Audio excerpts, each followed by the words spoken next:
Praise the Lord. Praise the Lord. நாம் எல்லாரும் சேர்ந்து ஒரு நிமிஷம் ஜெபிக்கலாம். தந்தை, மகன், தூய ஆவியின் பேராலே ஆமென். அன்பு தந்தையே, இந்த அருமையான அழகான புதிய நாளுக்காக உமக்கு நன்றி செலுத்துகிறோம். ஆமென். இன்றைய வார்த்தை யூடியூப் சேனல்ல வாசகத்தின் வழியாக வெளிச்சம் இந்த நிகழ்ச்சியை பார்த்து கொண்டிருக்கிற உம்முடைய பிள்ளைகள் ஒவ்வொருவரையும் உம்முடைய கரங்கள்ல சமர்ப்பிக்கிறோம். இன்றைய வாசகங்கள் வழியாக நீர் எங்களோடு பேச போற வார்த்தைகளுக்காக நன்றி. நாங்கள் மண்ணுலகிற்கு உப்பாகவும் உலகிற்கு ஒளியாகவும் இருக்க அழைக்கப்பட்டிருக்கிறோம். அந்த அழைப்பை உணர்ந்து வாழ எங்களுக்கு வேண்டிய அருளை தாரும். எங்கள் வாழ்வில் நாங்கள் செய்த தவறுகளையும் பாவங்களையும் மன்னியும். உடல் ரீதியாகவும் மன ரீதியாகவும் பாதிக்கப்பட்டிருக்கும் உம் பிள்ளைகள் அனைவருக்கும் உமது தெய்வீக சுகத்தை அளித்தருளும். சோதனைகளாலும் கவலைகளாலும் கலங்கி நிற்கும் ஒவ்வொருவர் மீதும் உமது இரக்கத்தை பொழிந்து உமது வல்லமையால் அவர்களை வழிநடத்தும். ஆண்டவரே, அவர்கள் தங்கள் வாழ்வில் தெரிந்தும் தெரியாமலும் செய்த பாவங்கள், குறைகள். ஆமாம் அப்பா, அது எல்லாத்தையும் உமது இரக்கத்தால் மன்னியும். அவர்களுடைய உடல், உள்ளம், ஆன்மா இதுல ஏற்பட்டிருக்கும் ஒவ்வொரு காயத்தையும் உம்முடைய குணமளிக்கும் தெய்வீக கரத்தால் தொட்டு சுகப்படுத்தும். அவர்கள் வாழ்வில் உம்முடைய இரக்கமும் அருளும் சமாதானமும் நிரம்பி வழிய வேண்டும் என்று நாங்கள் மனதார ஜெபிக்கிறோம். ஒவ்வொருவரையும் உம்முடைய இரக்கத்தினால் நிரப்பும். அவங்க உடல் உள்ள நோய்களை குணமாக்கும், குடும்ப தேவைகளை சந்தியும், உம்முடைய தெய்வீக அருளை பொழியும். குறிப்பா இன்னைக்கு நாங்க சிந்திக்க போற இந்த வாசகத்தின் வழியா நீர் எங்களோடு பேசும். இந்த வார்த்தைகள் வெறும் காதல கேட்கிற வார்த்தைகளா இல்லாம அவங்க வாழ்விலே உப்பாகவும் ஒளியாகவும் மாறி அவங்க வாழ்க்கை பாதையை செம்மைப்படுத்த வரம் தரணும்னு மன்றாடுகிறோம். அவங்களுக்கு தேவையான உம்முடைய மன்னிப்பு, குணமளித்தல், இரக்கம், அருள் எல்லாத்தையும் நிறைவா பொழிந்து ஆசிர்வதிங்க. ஆமாம் ஆண்டவரே. குறிப்பா திருச்சபையின் மெய்ப்பர்களான எங்கள் திருத்தந்தைக்காக, ஆயர்களுக்காக, குருக்கள், திருத்தொண்டர்களுக்காக உம்மிடம் மன்றாடுகிறோம். அவங்க மனித ஞானத்துல சாராம உம்முடைய தூய ஆவியின் துணையோட மக்களை வழிநடத்த வரம் தாரும். கிறிஸ்தவர்களாகிய நாங்க எல்லாரும் சொல்லிலும் செயலிலும் உமக்கு பிரியமான சாட்சிகளாய் வாழ அருள் புரியும். ஏழைகள், ஒடுக்கப்பட்ட மக்கள் எங்க வழியாக உம்முடைய இரக்கத்தை உணர்ந்து கொள்ளச் செய்தரலும். இன்றைய வாசகத்தோட ஆன்மாவான இருளிலிருந்து எழும் ஒளி அப்படிங்கிறது போல உன் வார்த்தையோட ஒளியால எங்களை நிரப்பி வழிநடத்துங்கப்பா. ஆமென். ஆமாம் ஆண்டவரே, உம்முடைய வார்த்தையின் வழியாக எங்களுக்கு ஒளியூட்ட நீர் தந்த இந்த நேரத்திற்காக நன்றி. இந்த மன்றாட்டுகள் அனைத்தையும் எங்கள் சகோதரரும் ஆண்டவருமான இயேசு கிறிஸ்துவின் பெயரில் திருமுன் வைக்கிறோம், எங்கள் அன்பு தந்தையே. ஆமன். இன்றைய வாசகங்களோட ஆழமான கருத்தை புரிஞ்சுக்கிறதுக்கு ஒரு சின்ன ஸ்டோரியில இருந்து ஆரம்பிக்கலாம்னு நினைக்கிறேன். நிச்சயமா. இது ஒரு சின்ன மலை கிராமத்துல நடந்த ஒரு நிகழ்வு. அந்த கிராமத்துக்கு சரியான ரோடு வசதியோ கரண்ட் வசதியோ கூட கிடையாது. அங்க ஒரு இளம் மருத்துவர் வேலை செஞ்சுட்டு வந்தாரு. சரி. அவரு டங்கிட்ட இருந்து ஒரு சின்ன சோலார் விளக்கோட வெளிச்சத்துல தான் ராத்திரியில கூட நோயாளிகளுக்கு ட்ரீட்மெண்ட் கொடுப்பாரு. ஒரு நாள் ராத்திரி ஒரு சின்ன பையனுக்கு ரொம்ப அவசரமா ஒரு ஆபரேஷன் பண்ண வேண்டிய கட்டாயம். அப்போ பார்த்தா அந்த சோலார் விளக்கும் அணைஞ்சு போச்சு. ஐயோ! ஆனா அந்த டாக்டர் கொஞ்சம் கூட தயங்கல. உடனே கிராம மக்கள்கிட்ட உங்ககிட்ட இருக்கிற எல்லா அகல் விளக்கையும் மெழுகுவர்த்தியும் உடனே கொண்டு வாங்கன்னு சொன்னாரு. அந்த சின்ன அறுவை சிகிச்சையார அது முழுக்க கிராம மக்கள் கொண்டு வந்த விளக்குகளோட ஒளியால நிறைஞ்சது. அந்த மொத்த ஒளியோட உதவியோட அந்த டாக்டர் அந்த சின்ன பையனோட உயிரை காப்பாத்தினாரு. இங்க பாருங்க, ஒவ்வொரு விளக்கும் ஒரு சின்ன ஒளிதான். ஆனா அது எல்லாம் ஒன்னா சேர்ந்தப்போ ஒரு உயிரையே காப்பாத்துற அளவுக்கு ஒரு பெரிய ஒளியா மாறிடுச்சு. இந்த நிகழ்வு தான் இன்னைக்கு நாம பார்க்க போற வாசகங்களோட மைய கருத்து. நம்மளோட சின்ன சின்ன செயல்கள் கூட ஒன்னா சேரும்போது எவ்வளவு பெரிய தாக்கத்தை ஏற்படுத்துங்கிறதுக்கு இது ஒரு சக்தி வாய்ந்த உதாரணம். சரி, அப்போ இன்னைக்கு வாசகங்களுக்குள்ள நாம ஆழமா போலாம். ஆமா, இன்னைக்கு நமக்கு கொடுக்கப்பட்டிருக்கிற வாசகங்கள் எல்லாமே இந்த ஒளி செயல் அப்படிங்கிற கருத்தை மையமா வச்சுதான் இருக்குது. உண்மைதான். நற்செய்தி, இறைவாக்கினர் எசாயா, திருத்தூதர் பவுல் எல்லாருமே ஒரே விஷயத்தை நோக்கிதான் நம்மள வழி நடத்துறாங்க. ஆமாம். முதல்ல நற்செய்தி வாசகத்துக்கு வருவோம். மத்தேயு எழுதிய நற்செய்தி, அதிகாரம் 5, வசனங்கள் 13-16 வரைக்கும். இயேசுவோட அந்த புகழ்பெற்ற மலைப்பொழிவுல வர்ற ஒரு பகுதி இது. ரொம்ப ஆழமான பகுதி. ஆமா. அங்க கூடியிருந்த சீடர்களை பார்த்து இயேசு சொல்றாரு, நீங்கள் மண்ணுலகுக்கு உப்பாகவும் உலகிற்கு ஒளியாகவும் இருக்கிறீர்கள் அப்படின்னு. அங்க ஒரு முக்கியமான வார்த்தை இருக்கு. நீங்கள் உப்பாக மாற வேண்டும்னோ இல்ல ஒளியாக மாற முயற்சி செய்யுங்கன்னோ அவர் சொல்லல. சரிதான், நீங்கள் இருக்கிறீர்கள்னு சொல்றாரு. இது ஒரு கட்டளை என்பதை விட நம்மளோட கிறிஸ்தவ வாழ்வின் அடையாளம்.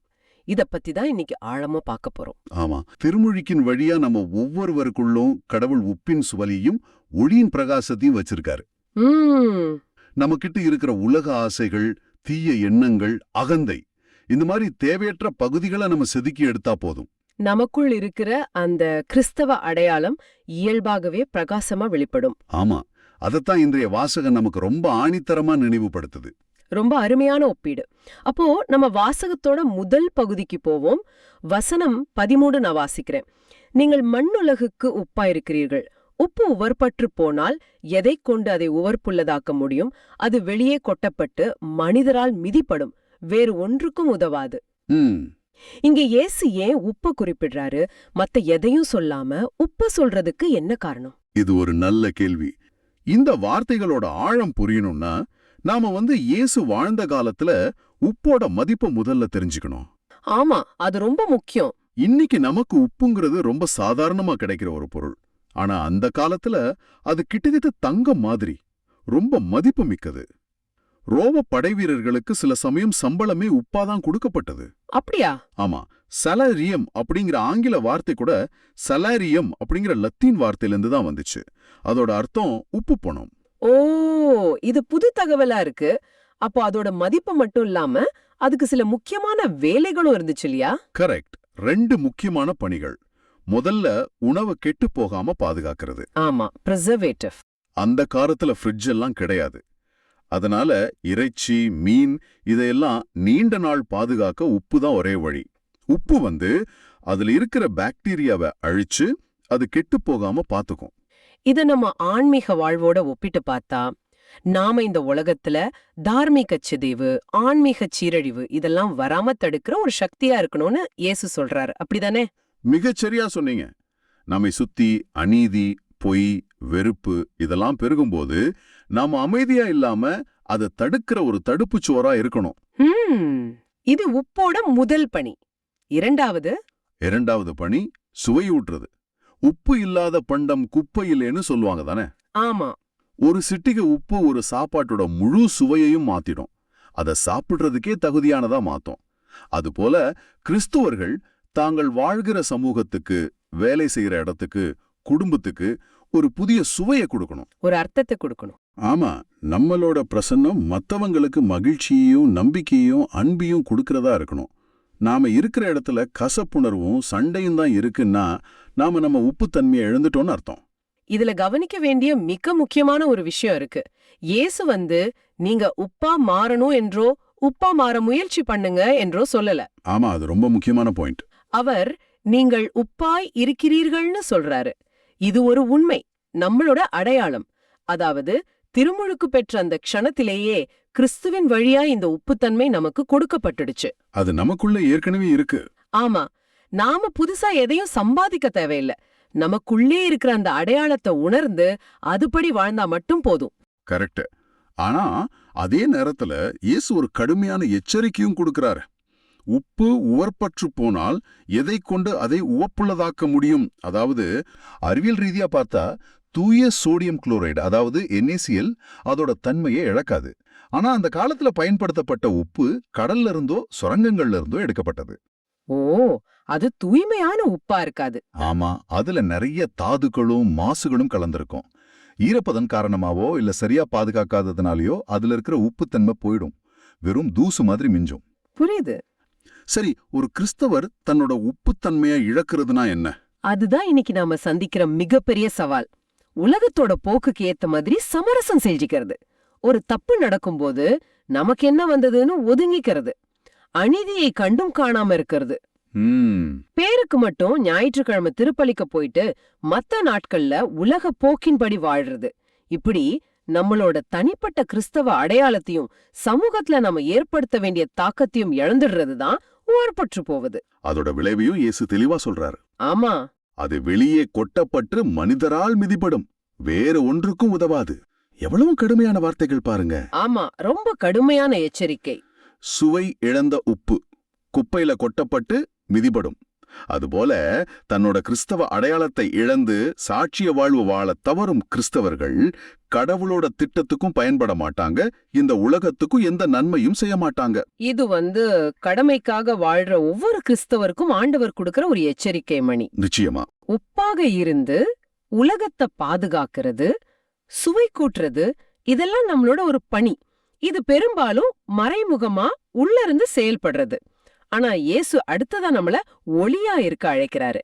இது முற்றிலும் வேறொரு பரிமாணம். அருமையான இணைப்பு. ஒளிங்கிறது மறைஞ்சிருக்குமே முடியாது இல்லையா? முடியாது. உப்பு ஒரு பொருளுக்குள்ள போய் தன்னை கரைச்சிக்கிட்டு வேலை செய்யுது.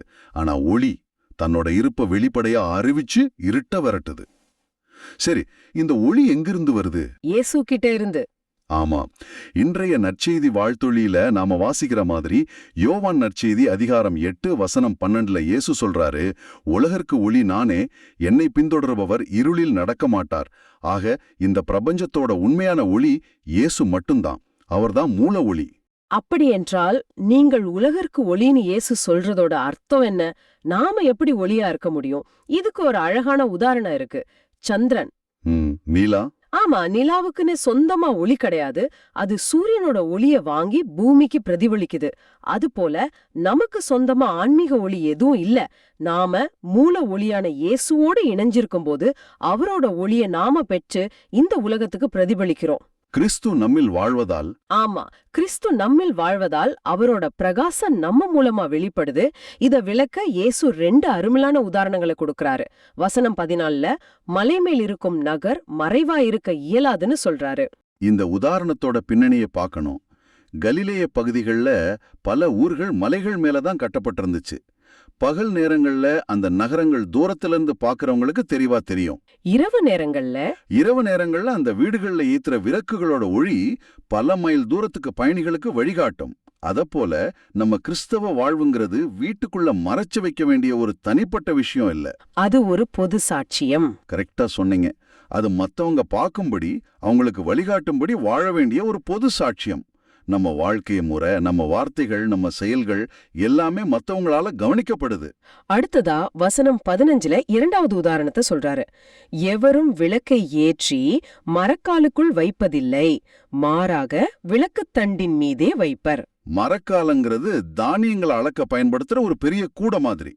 ஒரு விளக்கை ஏத்தி அதை ஒரு கூடையால மூடி வச்சா என்ன பிரயோஜனம்? அதோட ஒளி யாருக்கும் பயன்படாது. அது மட்டும் இல்லாம அந்த விளக்கே அணைஞ்சிடும். ஆமா, ஆக்சிஜன் இல்லாம அணைஞ்சிடும். விளக்கு நோக்கம் என்ன?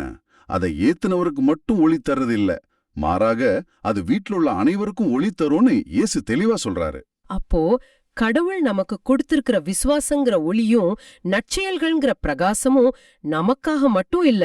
ஆமா, நம்மை சுத்தி ஆன்மீக இருட்டுல தவிக்கிற நம்ம சகோதர சகோதரிகளோட வாழ்க்கைய ஒளிர செய்யதான் நமக்கு கொடுக்கப்பட்டிருக்கு. பல நேரங்கள்ல நாம பயத்தின் காரணமாகவோ இல்ல மத்தவங்க என்ன நினைப்பாங்களோன்னு தயக்கத்தினாலேயோ, நம்ம வசதிக்காகவோ நம்ம கிறிஸ்துவ அடையாளத்தை, விசுவாசத்தை மறைச்சிக்கிறோம். அப்படி செய்யறது விளக்கை ஏத்தி மரக்காலுக்குள்ள வைக்கிறதுக்கு சமம். அது அந்த ஒளியோட நோக்கத்தையே அழிச்சிடும். இப்போதான் இந்த முழு வாசகத்தோட உச்சகட்டத்துக்கு, அதோட நடைமுறை பயன்பாட்டுக்கு வரோம். வசனம் 16.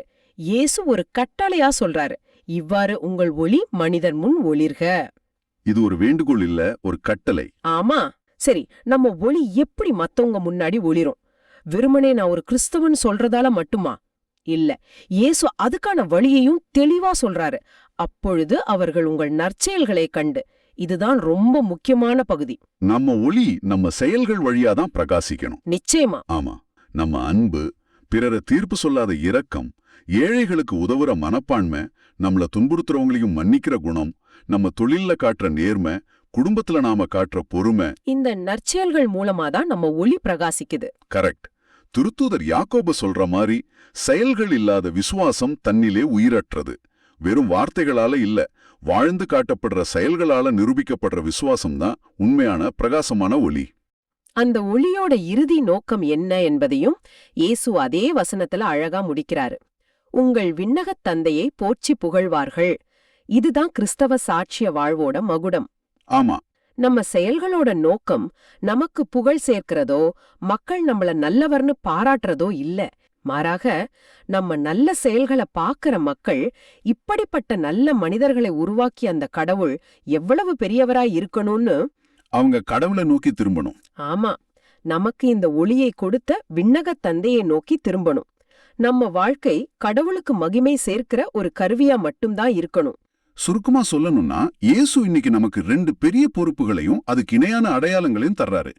உப்பு போல நாம இந்த உலகத்துல தீமையையும் ஆன்மீக சிதைவையும் தடுத்து கிறிஸ்துங்கிற சுவையை எல்லாருக்கும் கொடுக்கணும். ஒளி போல நம்ம நற்செயல்கள் மூலமா கிறிஸ்துவின் பிரசன்னத்தை வெளிப்படுத்தி இருட்டுல இருக்கிறவங்களுக்கு கடவுளை நோக்கிய வழியை காட்டணும். இது எவ்வளவு பெரிய பாக்கியம். ஆமா, இன்றைய வாசகத்தை நாம தியானிக்கும் போது ஒரு விஷயத்த மறுபடியும் நினைவுல வச்சுக்கணும். இயேசு நீங்க உப்பா மாறணும்னோ ஒளியாக மாறணும்னோ நமக்கு ஒரு புது வேலையை கொடுக்கல. கரெக்ட். அவர் நம்ம இயல்பை உறுதிப்படுத்துறாரு. ஆமா, மாறாக நீங்கள் ஏற்கனவே உப்பாக இருக்கிறீங்க, ஒளியாக இருக்கிறீங்கன்னு நம்மளோட இயல்ப, நம்ம தகுதிய, பெருமுழுக்கின் வழியா நம்ம பெற்ற அந்த மேலான அடையாளத்தை அவர் உறுதிப்படுத்துறாரு. இந்த 2 உருவகங்களையும் சேர்த்து பார்க்கும்போது ஒரு அழகான சிந்தனை தோணுது. உப்பு, உளி, 2ஓட செயல்பாடும் வித்தியாசமானது, ஆனா 2மே அவசியமானது. ஆமா. உப்பு உள்ள இருந்து வேலை செய்யுது, சாப்பாட்டோட கலந்து அமைதியா தன்னை காட்டிக்காம அதை கெட்டு போகாம பாதுகாக்குது, சுவை கொடுக்குது. அதோட இருப்பு அமைதியானது, ஆனா ஆற்றல் வாய்ந்தது. ஆமா, அதே சமயம் ஒளி வெளியிருந்து வேலை செய்யுது, பிரகாசமா வெளிப்படையா இருள நீக்கி எல்லாருக்கும் வழிகாட்டுது. கிறிஸ்தவ வாழ்வுல இந்த 2மே தேவைன்னு நினைக்கிறேன். சரிதான். சில நேரம் நாம அமைதியா தாழ்ச்சியோடு சேவை செஞ்சு தீனைய பரவாம தடுக்கணும். இது உப்பின் பணி. ஆமா. மத்த நேரங்கள்ல நாம தைரியமா வெளிப்படையா நின்னு அநீதிக்கு எதிரா குரல் கொடுக்கணும், சத்தியத்துக்கு வழி காட்டணும். இது ஒளியின் பணி. மிக அருமையான தொகுப்பு. உப்புங்கிறது நம்ம குணத்தோட உள்நோக்கிய பணி, ஒளிங்கிறது நம்ம சாட்சியத்தோட வெளிநோக்கிய பணி. 2மே சமமா முக்கியம். இந்த சிந்தனையோட பார்வையாளர்களாகிய உங்களுக்கும் ஒரு சிந்தனையை சொல்ல விரும்புறேன். இயேசு இந்த வாசகத்துல நீங்க உப்பாகவும் ஒளியாகவும் மாறணும்னு நமக்கு ஒரு இலக்க தரல. அவர் நம்ம அடையாளத்தை சொல்றாரு. ஆமா, நீங்கள் உப்பாகவும் ஒளியாகவும் இருக்கிறீர்கள்னு நம்ம மானித்தை, நம்ம அடையாளத்தை சொல்றார். இது நாம முயற்சி செஞ்சு பெற வேண்டிய ஒண்ணுமில்ல. திருமுழுக்கின் வழியா ஏற்கனவே நமக்கு கொடுக்கப்பட்ட ஒரு கொடை. இது ஏற்கனவே நமக்கு கொடுக்கப்பட்ட ஒரு வரம். ஆமா. இப்போ கேள்வி என்னன்னா, நாம அந்த அடையாளத்துக்கு ஏத்த மாதிரி வாழ்ற மானூர் தான். என்னோட வாழ்க்கையோட சுவைய, பிரகாசத்தை இந்த உலகம் உணருதா? என் குடும்பத்துல, நான் வேலை செய்யற இடத்துல, என் நண்பர்கள் மத்தியில நான் உப்பாகவும் ஒளியாகவும் இருக்கேனா? இல்ல, என் உப்புத்தன்மை மங்கி போய் என் ஒளி ஒரு மரக்காலுக்குள்ள மறைக்கப்பட்டிருக்கா? ஆமா. இது ஆழமா சிந்திச்சு பார்க்க இந்த நாள் நம்ம ஒவ்வொருவரையும் அழைக்குது. கடவுள் எனக்கு கொடுத்த இந்த உயர்ந்த அடையாளத்தின்படி நான் வாழ்கிறேனா, அல்லது அதோட சுவையையும் ஒளியையும் இழந்து அதை மறைச்சு ஒரு பயனற்ற வாழ்க்கைய வாழ்ந்துகிட்டு இருக்கேனா? இந்த ஒளியாக வாழ்வது, நற்செயல்கள் செய்வது, இதெல்லாம் கேட்க நல்லா இருக்கு.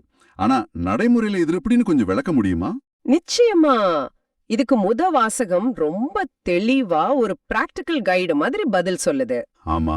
இறைவாக்கினர் எசாயா புத்தகம் அதிகாரம் 58. ஆமா. அந்த காலகட்டத்துல மக்கள் வெறும் சடங்குக்காக நோன்பு இருந்தாங்க. வெளியில தங்களை வருத்திக்கிட்டாங்க. ஆனா உள்ளத்துல மாற்றமே இல்ல. அதனால ஆண்டவர் கேக்குறாரு, நான் விரும்புற நோன்பு இதுதானா? இல்லேன்னு சொல்லிட்டு உண்மையான நோன்பு எதுன்னு ஒரு லிஸ்டே போடுறாரு இல்லையா? பசித்திருப்போருக்கு உங்கள் உணவை பகிர்ந்து கொடுப்பதும், தங்க இடமில்லா வறியோரை உங்கள் இல்லத்திற்கு அழைத்து வருவதும், உடையற்றோரை காணும்போது அவர்களுக்கு உடுக்க கொடுப்பதும், உங்கள் இனத்தாரிடமிருந்து உங்களை மறைத்துக் கொள்ளாதிருப்பதும் அன்றோ நான் விரும்பும் நோன்பு. இத வசனங்களோட பின்னணி ரொம்ப முக்கியம். இஸ்ரவேல் மக்கள் நோன்பு இருந்தாங்க, தங்களையே வருத்திக்கிட்டாங்க. ஆனா கடவுள் தங்களை கண்டுக்கலன்னு புகார் சொன்னாங்க. ஆமா, நாங்க நோன்பு இருக்கிறது உமக்கு தெரியலையா அப்படின்னு கேட்டாங்க. அதேதான். அதுக்குத்தான் ஆண்டவர் சொல்றாரு, உங்க சடங்குகள் எல்லாம் வெறும் வெளிவேஷம், அதுல இரக்கம் இல்ல, அதனால எனக்கு அது அருவருப்பா இருக்கு அப்படின்னு. அப்போ வெறும் சடங்குகள் இல்ல, இதயபூர்வமான செயல்களை தான் கடவுள் விரும்புறார். இங்க 4 கட்டளைகளா சொல்றாரு இல்லையா? முதல்ல, பசித்திருப்போருக்கு உங்கள் உறவை பகிர்ந்து கொடுப்பது. ஆமா, இது நம்ம கிட்ட மீந்து போனது கொடுக்கறது இல்ல. இல்லவே இல்ல. நமக்காக நாம வச்சிருக்கிறத நம்ம பங்க மனசார பகிர்ந்துக்கிறது. அன்னை தெரசா சொல்ற மாதிரி வலிக்கிற வரைக்கும் கொடுக்கறது தான் உண்மையான அன்பு. அருமையான வார்த்தை. 2வதா, தங்க இடமில்லா வறியோரை உங்கள் இல்லத்திற்கு அழைத்து வருவது. இது கொஞ்சம் புரட்சிகரமான அழைப்பு மாதிரி இருக்கு. கண்டிப்பா. இன்னைக்கு உலகத்துல நம்ம வீட்டு கதவை ஒரு அந்நியருக்காக, அதுவும் ஆதரவற்ற ஒருத்தருக்காக திறப்போமா? யோசிக்க வேண்டிய விஷயம். நம்ம பாதுகாப்பு, நம்ம வசதின்னு பல தடைகள் இருக்கும். ஆனா கடவுள் என்ன சொல்றாரு? உங்க வசதியான வட்டத்தை விட்டு வெளியே வாங்க, தேவைப்படுறவங்களுக்கு அடைக்கலம் கொடுங்க. இது வெறும் இடத்தை கொடுக்கறது இல்ல, நம்ம இதயத்துல அவங்களுக்கு இடம் கொடுக்கறது. உண்மைதான். 3வதா, உடையற்றோரை காணும்போது அவர்களுக்கு உடுக்க கொடுப்பது. ஒரு தேவைய பாக்குறோம், உடனே செயல்படணும், அப்புறம் பாத்துக்கலாம்னு தள்ளி போடக்கூடாது. சரி, 4வதா சொல்றதுதான் இன்னும் ரொம்ப ஆழமானது. உங்கள் இனத்தாரிடமிருந்து உங்களை மறைத்துக் கொள்ளாதிருப்பது. ஆமா, இது ரொம்ப கூர்மையான ஒரு விமர்சனம். இங்க இனத்தார் அப்படிங்கறது நம்ம குடும்பம், சொந்த பந்தம், நம்ம சக மனிதர்கள். அவங்களோட தேவை நமக்கு தெரிஞ்சும் நாம கண்டுக்காம இருக்கிறது, அவங்கள தவிர்க்கிறது, அது கடவுள் பார்வையில பாவம். நம்ம சொந்த ரத்தத்துக்கிட்டயே முகத்தை திருப்பிக்கிட்டா கடவுள் எப்படி நம்ம முகத்தை பாப்பார்? நம்ம சமூக பொறுப்ப இது ரொம்ப அழுத்தமா சொல்லுது. ஆமா, இந்த 4 தான் கடவுள் எதிர்பார்க்கிற உண்மையான நோன்பு. அப்போ இந்த உண்மையான நோன்பை நாம கடைபிடிக்கும் போது அதோட பலன் என்ன? கடவுள் நமக்கு என்ன வாக்குறுதி தர்றாரு? அதான் அடுத்த பகுதி. வசனங்கள் 8 அப்புறம் 9ஓட முதல் பகுதியை நீங்க கொஞ்சம் விளக்க முடியுமா? நிச்சயமா, நாம இரக்கத்தோட கரங்களை நீட்டினா கடவுள் ஆசீர்வாதத்தோட கரங்களை நமக்காக நீட்டுறாரு. நான் அந்த வசனங்களை வாசிக்கிறேன். சரி. அப்பொழுது உன் ஒளி விடியல் போல எழும், விரைவில் உனக்கு நலமான வாழ்வு துளிர்க்கும், உன் நேர்மை உனக்கு முன் செல்லும், ஆண்டவரின் மாட்சி உனக்கு பின் சென்று காக்கும். அப்பொழுது நீ ஆண்டவரை மன்றாடுவாய், அவர் உனக்கு பதிலளிப்பார், நீ கூக்குரலிடுவாய், அவர் இதோ நான் என மறுமொழி தருவார். வாவ்! இங்க நம்ம கவனிக்க வேண்டியது, இது ஒரு நிபந்தனையோட வருது. நாம இரக்கச் செயல்களை செய்தா இந்த ஆசீர்வாதங்கள் கிடைக்கும். விடியல் போல எழும். பாருங்களேன், எவ்வளவு பெரிய நம்பிக்கை! ஆமா, இருட்டுல இருக்கிற ஒருத்தருக்கு விடியலுங்கிறது எவ்ளோ பெரிய விஷயம். நாம மத்தவங்க வாழ்க்கையில ஒளி ஏத்தும்போது நம்ம வாழ்க்கையிலயும் ஒளி பிறக்கும். நம்ம விசுவாசம் வீட்டுக்குள்ள பூட்டி வைக்கிற விளக்கு இல்ல, அது மலை மேல வைக்கிற விளக்கு. நம்ம செயல்கள் வழியா அது பிரகாசிக்கலாம். அடுத்தது, விரைவில் உனக்கு நலமான வாழ்வு துளிர்க்கும் அப்படின்னு சொல்றாரு. ஆமா, இது வெறும் உடல் நலத்தை மட்டும் சொல்லல, ஒரு முழுமையான நலம். ஆன்மீக நலம், சமூக உறவுகள்ல நலம், மனநலம் எல்லாத்தையும் இது உள்ளடக்குது. அடுத்த வரி, உங்கள் நேர்மை உங்களுக்கு முன் செல்லும், ஆண்டவரின் மாட்சி உங்களுக்கு பின் சென்று காக்கும். இது ஒரு முழுமையான பாதுகாப்பு மாதிரி தோணுது. மிக சரியா புரிஞ்சுக்கிட்டீங்க. யோசிச்சு பாருங்க, ஒரு பயணத்துல நமக்கு வழிகாட்ட ஒருத்தர் முன்னாடியும் நம்மள பாதுகாப்ப ஒருத்தர் பின்னாடியும் வந்தா எப்படி இருக்கும்? ரொம்ப பாதுகாப்பா உணர்வோம். அதத்தான் கடவுள் இங்க வாக்குறுதியா தர்றாரு. நம்ம நல்ல செயல்கள் நமக்கு வழிகாட்டியா முன்னாடி போகுது, கடவுளோட மகிமை ஒரு கவசமா பின்னாடி வருது. இதை விட பெரிய பாதுகாப்பு என்ன வேணும்? இதுவே பெரிய ஆசீர்வாதம் தான். ஆனா கடைசியா வர்ற வாக்குறுதி தான் எல்லாத்தை விட சிறந்ததுன்னு தோணுது. நீங்கள் ஆண்டவரை மன்றாடுவீர்கள், அவர் உங்களுக்கு பதிலளிப்பார். சந்தேகமே இல்ல, இதுதான் உறவோட உச்சம். கடவுளுக்கும் நமக்கும் நடுவுல இருந்த தடைகள் எல்லாம் நீக்கப்படுது. நம்ம ஜெபம் உடனே கேட்கப்படுது. ஏன்? ஏன்னா ஏழைகள் மேல கடவுளுக்கு இருக்கிற அதே அக்கறை நம்மகிட்டயும் இருக்கும்போது நாம கடவுளோட இதயத்துக்கு ரொம்ப பக்கத்துல போறோம். நம்ம குரலுக்காக அவர் காத்துட்டு இருப்பார். நாம கூப்பிடும்போது இதோ நான் அப்படின்னு பதில் கொடுப்பார். அப்போ இரக்கச் செயல்கள் வெறும் சமூக சேவை இல்ல, அது கடவுளை அனுபவிக்கிற ஒரு வழி. சரி, நாம வாசகத்தோட கடைசி பகுதிக்கு வருவோம். இங்க நல்லது செய்யறது மட்டும் இல்ல, தீயதை விடுறதும் முக்கியம்னு கடவுள் சொல்றாரு. ஆமா, வசனம் 9ஓட பிற்பகுதி அப்புறம் 10வது வசனத்தை நான் வாசிக்கிறேன். உன்னிடமிருந்து நுகத்தை அகற்றிவிட்டு குற்றம் சாட்டுவதையும் பொல்லாதன பேசுவதையும் நிறுத்திவிட்டு பசித்திருப்போர்க்காக உன்னையே கையளித்து வறியோரின் தேவையை நிறைவு செய்வாயானால் இருள் நடுவே உன் ஒளி உதிக்கும், இரண்ட உன் நிலை நண்பகல் போல ஆகும். ஆமா, இது நாணயத்தோட மறுபக்கம் மாதிரி. நல்ல செடி நடுறதுக்கு முன்னாடி களை எடுக்கணும் இல்லையா? கண்டிப்பா. அதுபோல ஒளி உள்ள வர்றதுக்கு முன்னாடி இருள அகற்றணும். இங்க 3 தீய செயல்களை தவிர்க்க சொல்றாரு. முதல்ல நுகத்தை அகற்றி விடுவது. நுகம்னா ஒரு பாரம், அடிமைத்தனம், அதோட சின்னம். சரிதான், இது மத்தவங்கள ஒடுக்கிறது, அவங்க மேல அநியாயமா சுமைய வைக்கிறது, அதிகார துஷ்பிரயோகம், பொருளாதார சுரண்டல், இல்லனா வார்த்தையால காயப்படுத்துறது, எதுவோ வேணா இருக்கலாம். 2வது, குற்றம் சாட்டுவதை நிறுத்துவது, அதாவது மத்தவங்கள கை நீட்டி பேசுறது. ஆமா, பாயிண்டிங் த ஃபிங்கர். இது நாம ரொம்ப சுலபமா செய்யக்கூடிய ஒரு பாவம்.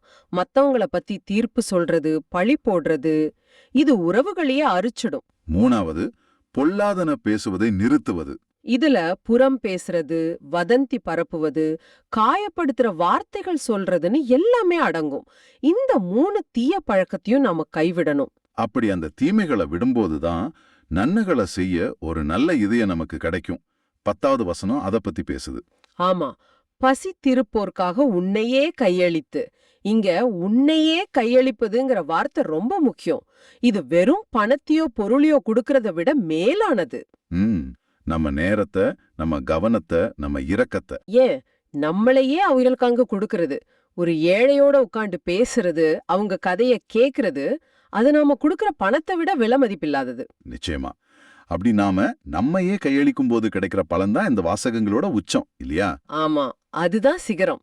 இருள் நடுவே உன் ஒளி உதிக்கும், இருண்ட உன் நிலை நண்பகல் போல ஆகும். இது எவ்வளவு பெரிய நம்பிக்கை தரும் வார்த்தை. நம்ம சொந்த வாழ்க்கையிலேயே 2 நேரங்கள் வரலாம். விரக்தி, தோல்வி, துக்கம். அந்த மாதிரி நேரத்துல கூட நாம மத்தவங்க வாழ்க்கையில ஒரு சின்ன ஒளியை ஏத்த முயற்சி செஞ்சா, கடவுள் நம்ம வாழ்க்கையில ஒரு பெரிய ஒளியை ஏத்துறார். நம்ம இருள் நண்பகல் போல மாறும். ஆமா, நம்ம விரக்திய நம்பிக்கையா மாத்துறார்.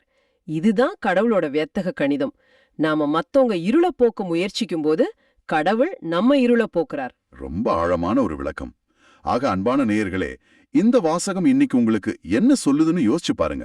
இத பயிற்சி செய்ய நாம பெரிய தியாகங்கள் செய்ய தேவையில்லை. ஒரு அன்பான சொல், நம்ம மதிய உணவை பகிர்ந்துக்கிறது, வேதனையில இருக்கிறவங்களோட புலம்பல காது கொடுத்து கேட்கறது, இல்லனா புறம்பேச்சுல பங்கெடுக்காம இருக்கிறது. இந்த மாதிரி சின்ன சின்ன செயல்களே நம்ம விசுவாசத்தை உயிர்ப்புள்ளதா மாத்தும். அருமையா தொகுத்தீங்க. இந்த சிந்தனையோட நேர்களான உங்கள ஒரு கேள்வியோட விட்டுட்டு போக விரும்புறேன். கேளுங்க. நமது ஒளி இருளில் உதிக்கும் அப்படின்னு இந்த வாசகம் சொல்லுது. இன்னைக்கு என் குடும்பத்துல, என் வேலை இடத்துல, இல்லனா என் சமூகத்துல நான் பாக்குற ஒரு இருளான இடத்துல பெரிய பிரசங்கம் மூலமா இல்லாம ஒரு சின்ன இரக்கச் செயல் மூலமா ஒளியோட ஒரு பொறியா இருக்க கடவுள் என்னை எங்க அழைக்கிறார்னு நாம ஒவ்வொருவரும் சிந்திச்சு பாப்போமா? நிச்சயமா. அந்த சின்ன ஒளி ஒரு பெரிய மாற்றத்துக்கு ஆரம்பமா இருக்கலாம். கண்டிப்பா. சரி, இப்போ ஒரு கேள்வி மனசுல வருது.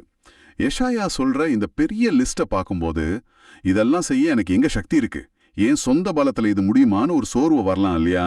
வரலாம், நிச்சயமா வரலாம். இந்த பெரிய செயல்களை செய்யறதுக்கான ஆற்றல், அந்த ஞானம் எங்கிருந்து வருது? இந்த கேள்விக்கு தான் திருத்தூதர் பவுல் கொரிந்தியருக்கு எழுதின முதல் திருமுகத்துல ரொம்ப ஆழமா பதில் சொல்றாரு. அதிகாரம் 2 வசனங்கள் 1-5 வரைக்கும். ஆமா, பவுல் கொரிந்த நகரத்துக்கு வராரு. அந்த நகரம் எப்படிப்பட்டது? தத்துவம், விவாதம், பயங்கரமான பேச்சு திறமை, இதுக்கெல்லாம் பேர் போன ஒரு கிரேக்கு நகரம். மக்கள் கவர்ச்சியான பேச்ச கேட்டு பழகியிருந்தாங்க. அந்த மாதிரி ஒரு இடத்துல தான் பவுல் நிக்கிறாரு. நான் உங்களிடம் வந்தபோது மிக்க சொல்வன்மையுடனோ ஞானத்துடனோ வரவில்லைன்னு அவர் வேணும்னே அதை தவிர்க்கிறார். இது எவ்வளோ பெரிய விஷயம் பாருங்க. ஆமா, அவர் நினைச்சிருந்தா தன்னோட யூத சமய அறிவையும் கிரேக்க தத்துவ அறிவையும் பயன்படுத்தி அவங்கள நிச்சயமா கவர்ந்திருக்க முடியும். ஆனா அவர் அப்படி செய்யல.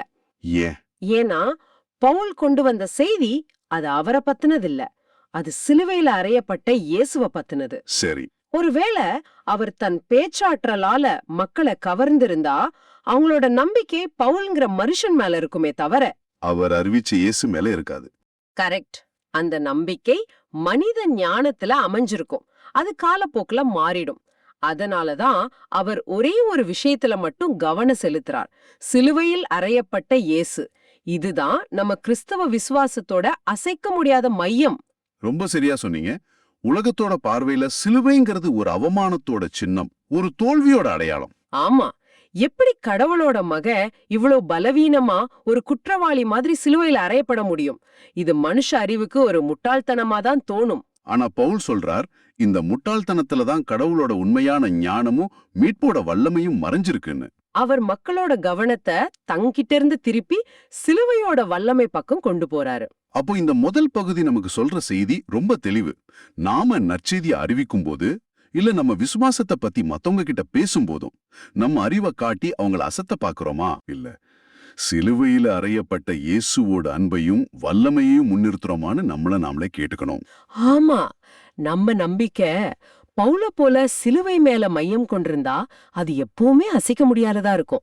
அடுத்ததா அந்த 3வது வசனம், அது என்ன தனிப்பட்ட முறையில ரொம்ப தொட்டது. சொல்லுங்க. திருத்தூதர் பவுல் திருச்சபையோட ஒரு மாபெரும் தூண். ஆனா அவர் தன்னை ஒரு மாவீரனாவோ பெரிய தலைவராவோ காட்டிக்கல. உண்மைதான். அதுக்கு பதிலா நான் உங்களிடையே வலுவற்றவனாய் மிக்க அச்சத்தோடும் நடுக்கத்தோடும் இருந்தேன் அப்படின்னு ரொம்ப வெளிப்படையா நேர்மையா ஒப்புக்கிறார். இவ்ளோ பெரிய அப்போஸ்தலர் எப்படி சொல்றது? அவரோட ஆழமான தாழ்மையையும் அவர் கடவுள் மேல எந்த அளவு சார்ந்திருந்தாருங்கிறதையும் காட்டுது. இது நமக்கெல்லாம் ஒரு பெரிய பாடம். என்ன பாடம்? கடவுளோட வேலையை செய்ய நாம எப்பவுமே பெரிய திறமைசாலிகளா இருக்கணும்னு அவசியம் இல்ல. பல நேரங்கள்ல நாம நம்ம பலவீனங்களை கண்டு சோர்ந்து போறோம். ஆமா, என்னால நல்ல ஜெபிக்க முடியலையே, மத்தவங்க முன்னாடி இயேசுவை பத்தி பேச தயக்கமா இருக்கே அப்படின்னு நம்மள நாமே குறை சொல்லிக்கிறோம். ஆனா பவுல் தன் பலவீனத்தை மறைக்கல, அதை ஏத்துக்கிறார். ஆண்டவரே, நான் பலவீனமானவன் அப்படின்னு ஒப்புக்கிறார். உண்மைதான். நம்ம பலவீனத்தை நாம எப்ப உண்மையா ஒப்புக்கொண்டு அத ஆண்டவரோட பாதத்துல வைக்கிறோமோ அப்போதான் கடவுளோட வல்லமை நம்ம கிட்ட முழுசோ செயல்பட ஒரு வாய்ப்பை கொடுக்கறோம். நாம எல்லாம் தெரிஞ்சவங்க, எல்லாம் செய்யக்கூடியவங்கன்னு நினைக்கிற வரைக்கும் அங்க நம்மளோட நான் தான் வெளிப்படும். கரெக்ட். ஆனா ஆண்டவரே, நான் ஒண்ணுமில்ல, நான் வலுவற்றவன், எனக்கு உம்முடைய உதவி தேவைன்னு சொல்லும்போது அவர் நம்ம வழியா பெரிய காரியங்களை செய்ய ஆரம்பிக்கிறார். நம்ம பலவீனம் அவரோட வல்லமைக்கான மேடையா மாறுது. அப்போ இந்த வாசகத்தை கேட்டுக்கிட்டு இருக்கிற நீங்க உங்க பலவீனங்களை கண்டு ஒருபோதும் சோர்ந்து போக வேண்டாம். ஆமா, உங்க ஜெப குறைவுகளை கண்டு, உங்க இயலாமையை கண்டு, தயக்கங்களை கண்டு மனம் தளராதீர்கள். உங்க பலவீனங்கள் கடவுளோட வல்லமை உங்க வாழ்க்கையில வெளிப்பட ஒரு நுழைவாயில். அது அவர்கிட்ட முழுசா ஒப்படைச்சிட்டா போதும். ஆமா, அவர் உங்களை பயன்படுத்திக் கொள்வார். பவுலை பயன்படுத்திய அதே கடவுள் உங்களையும் தம்முடைய கருவியாக பயன்படுத்துவார். இப்ப 4வது 5வது வசனங்களுக்கு வருவோம். இந்த 2 வசனங்களும் இந்த வாசக பகுதியோட உச்சம்னே சொல்லலாம். இங்க பவுல் 2 விஷயங்களை ரொம்ப தெளிவா ஒப்பிட்டு காட்டுறார். ஒன்னு, ஞானத்தின் கவர்ச்சியான சொற்கள். இன்னொன்னு, தூய ஆவியின் வல்லமையை எடுத்து காட்டுதல். ஆமா, பவுலோட ஊழியத்தோட வெற்றிக்கு ஆதாரம் அவர் யூஸ் பண்ண வார்த்தைகளோட அழகுல அல்ல, அவரோட பேச்சாற்றல்ல இல்ல. அது எங்க இருந்துச்சுன்னா அந்த வார்த்தைகளை கேட்டு உள்ளம் மாறிய மக்களோட வாழ்க்கையில இருந்துச்சு. அவரோட பேச்சு வெறும் வார்த்தைகள்ல, அது தூய ஆவியோட வல்லமைய வெளிப்படுத்துற ஒரு தெய்வீக நிகழ்வா இருந்துச்சு. இத நாம இன்னும் கொஞ்சம் ஆழமா புரிஞ்சுக்கணும்னு நினைக்கிறேன். ஆமா, மனுஷ ஞானத்தால பேசப்படுற வார்த்தைகள் நம்ம காதுகளுக்கு இனிமையா இருக்கலாம், நம்ம அறிவுக்கு சவால் விடலாம், 1 மணி நேரம் நம்மள சிந்திக்க வைக்கலாம். ஆனா தூய ஆவியோட வல்லமையோட வர வார்த்தைகள் மட்டும்தான் நம்ம இதயத்தை தொட்டு, நம்ம ஆன்மாவை ஊடுருவி, நம்ம வாழ்க்கைய மாத்திர சக்தி அதுக்கு இருக்கு. பவுல் ஏன் இந்த வழியை தேர்ந்தெடுத்தாருங்கிறதுக்கான ஆணித்தரமான காரணத்தை 5வது வசனத்துல சொல்றார். ஆமா, உங்கள் நம்பிக்கை மனித ஞானத்தின் அடிப்படையில் அல்ல, கடவுளின் வல்லமையின் அடிப்படையில் இருக்க வேண்டும். இதுதான் இந்த முழு பகுதியோட அடித்தளம். மனித ஞானம்ங்கிறது அது காலத்துக்கு ஏத்த மாதிரி மாறக்கூடியது. தத்துவங்கள் மாறும், விஞ்ஞானம் மாறும், மனுஷங்களோட கருத்துக்கள் மாறும். இன்னைக்கு சரின்னு படுறது நாளைக்கு தப்புன்னு தோணலாம். மனுஷங்களை நம்புனா அவங்க நாளைக்கு நம்மள ஏமாத்தலாம்.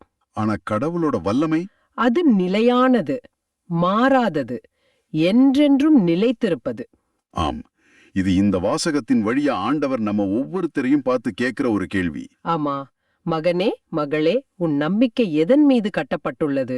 ஒரு குறிப்பிட்ட குருவோட கவர்ச்சிகரமான பேச்சிலையா, இல்ல ஒரு தியான மையத்தோட அற்புதங்கள்லையா, இல்ல ஒரு ஜபக்குழுவோட செயல்பாடுகள்லையா?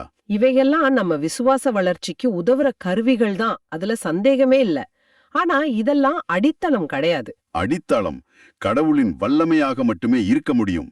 உங்க நம்பிக்கை உங்க வாழ்க்கையில தனிப்பட்ட முறையில செயல்படுகின்ற கடவுளோட வல்லமை மேல இருக்கணும். உங்க ஜபங்களுக்கு பதில் கிடைச்ச அனுபவங்கள், கொடிய சோதனையான நேரங்கள்ல கடவுள் உங்களை தம் கரங்கள்ல தாங்கிய தருணங்கள். ஆமா, உங்க பலவீனங்கள்ல அவர் தம் வல்லமைய வெளிப்படுத்திய சாட்சியங்கள், இது மேல உங்க நம்பிக்கை கட்டப்பட்டிருந்தா, எந்த புயல் வந்தாலும், எந்த மனுஷன் உங்களை கைவிட்டாலும், எந்த சூழ்நிலை மாறினாலும் உங்க நம்பிக்கை அசைக்க முடியாததா ஒரு பாறை மேல கட்டப்பட்ட வீடு மாதிரி உறுதியா இருக்கும்.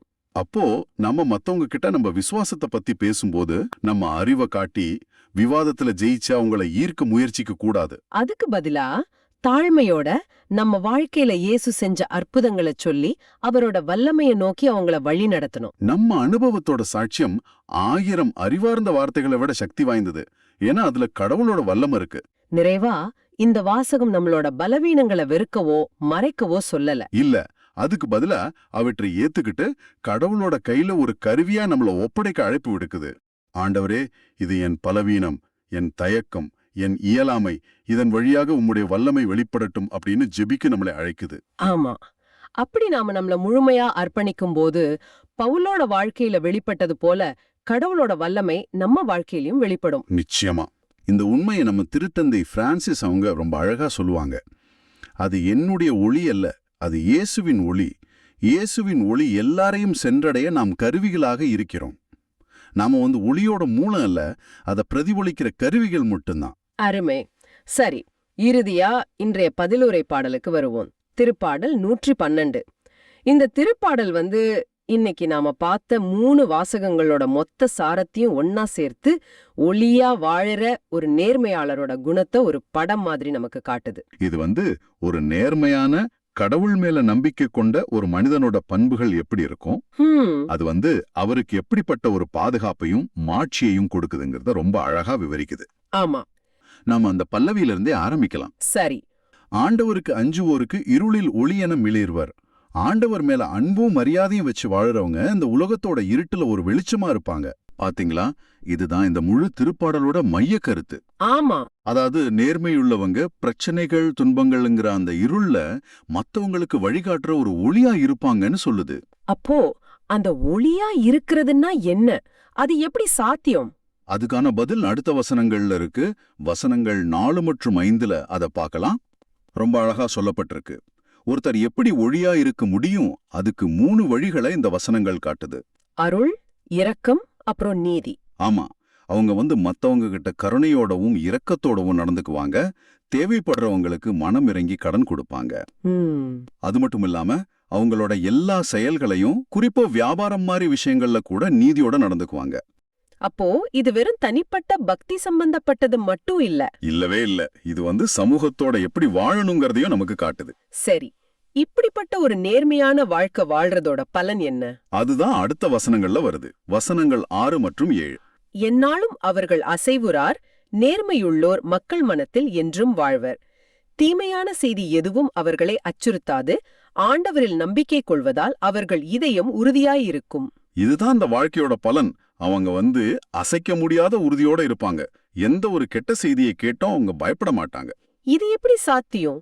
இன்னைக்கு இருக்கிற உலகத்துல ஒரு சின்ன கெட்ட செய்தி கேட்டாலே நாம எல்லாரும் உடைஞ்சு போயிடுறோமே. நல்ல கேள்வி. ஏன்னா அவங்களோட பலத்தோட ஆதாரம் அவங்க மேலேயோ இல்ல இந்த உலகம் மேலேயோ இல்ல, ஆண்டவர் மீது அவங்க வச்சிருக்கிற நம்பிக்கை இதயத்தை உறுதியா வச்சிருக்கு.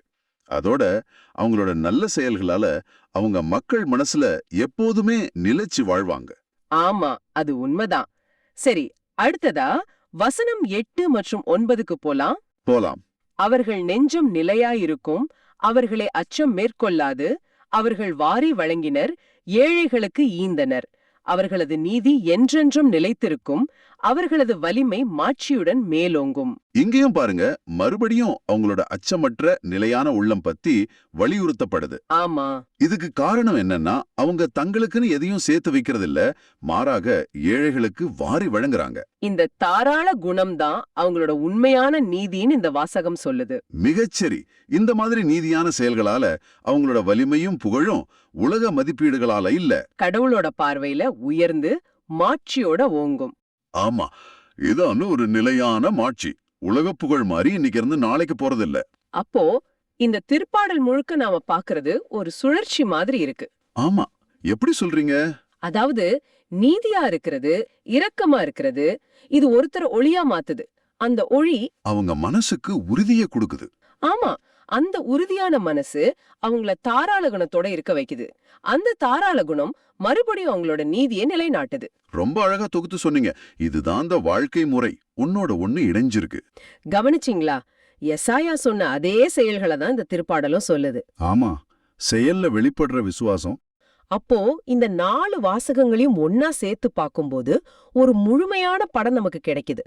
ஆண்டவர் மேல உறுதியான நம்பிக்கை வச்சு திருப்பாடல், கடவுளோட வல்லமைய சார்ந்து பவுல், எசாயா சொல்ற இரக்கச் செயல்களை செய்யும்போது நாம மத்தேயு நற்செய்தியில இயேசு சொன்ன உப்பாகவும் ஒளியாகவும் மாறுறோம். இந்த வாசகங்கள் ஒன்னோட ஒண்ணு எவ்வளவு அழகா இணைஞ்சிருக்குது. ஆமா, ஆக இன்றைய வாசகங்கள் நமக்கு விடுக்கிற அழைப்பு ரொம்ப தெளிவானது.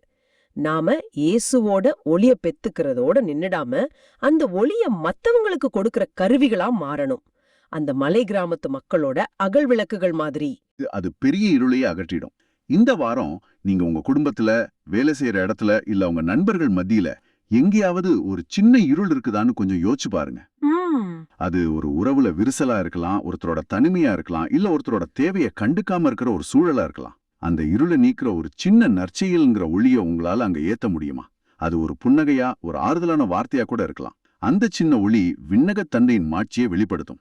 இந்த கேள்வியோட இன்றைய சிந்தனையை நிறைவு செய்வோம். இந்த ஆழமான பார்வை உங்களுக்கு பயனுள்ளதாக இருக்கும்னு நம்புறோம். அப்படி நீங்க நினைச்சீங்கன்னா இந்த வீடியோவை மத்தவங்களுக்கும் ஷேர் பண்ணுங்க. நற்செய்தியின் தூதராக இறையாட்சியை எடுத்துரையுங்கள். இந்த நாள் இனிதாக அமைய வாழ்த்துக்கள். இயேசுவுக்கே புகழ். அன்னை மரியே வாழ்க.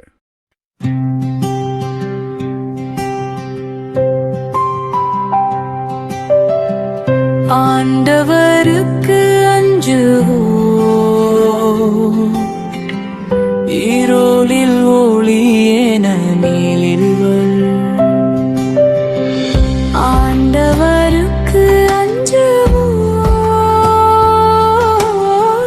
இருளில் ஒளியேன நீளில்வள்.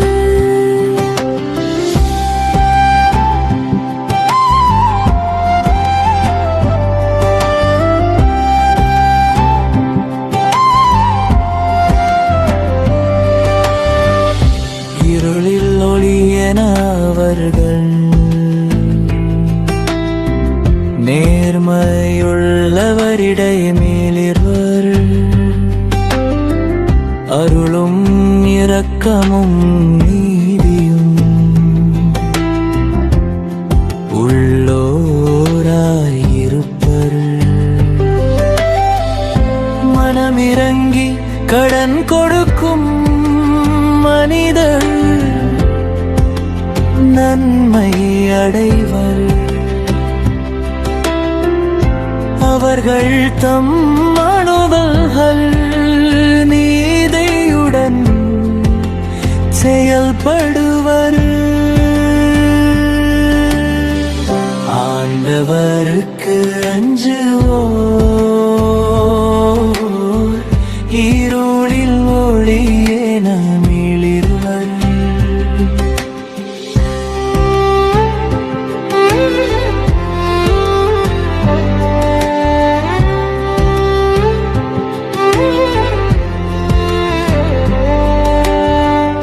என்னாலும் அவர்கள் அசைவுறார்.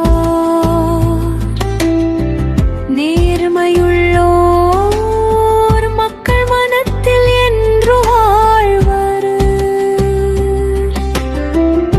தீமையான செய்தி எதுவும் அவர்களை அச்சுறுத்தாது.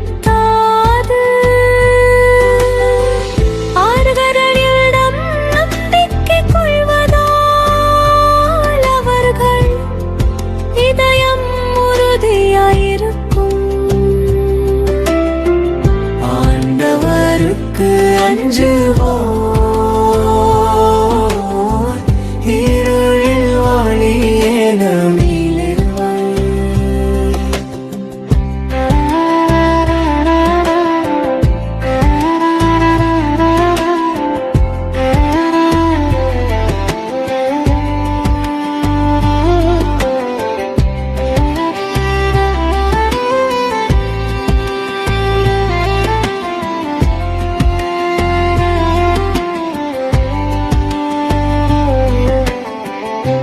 அவர்கள் நெஞ்சம் நிலையாயிருக்கும். அவர்களை அச்சம் மேற்கொள்ளாது. அவர்கள் வாரி வழங்கினர்,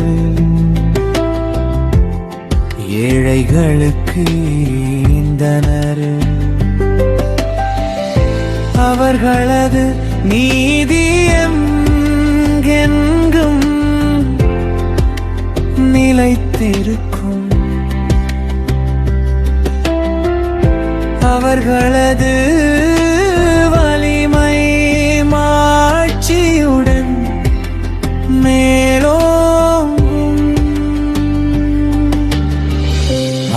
ஆண்டவருக்கு அஞ்சுவோம், இருளில் ஒளி என மேலிருவர். ஆண்டவருக்கு அஞ்சுவோம்,